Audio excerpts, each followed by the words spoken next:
how to fix Google initializing problem on Android.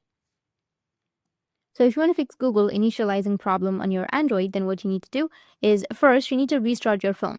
After restarting, you can go to the settings option. Now after opening your settings, you'll get this kind of interface.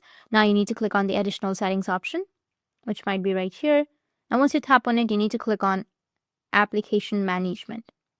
Or if you don't find it, you can just simply go back and then you will have the apps option. Tap on apps and then tap on manage apps.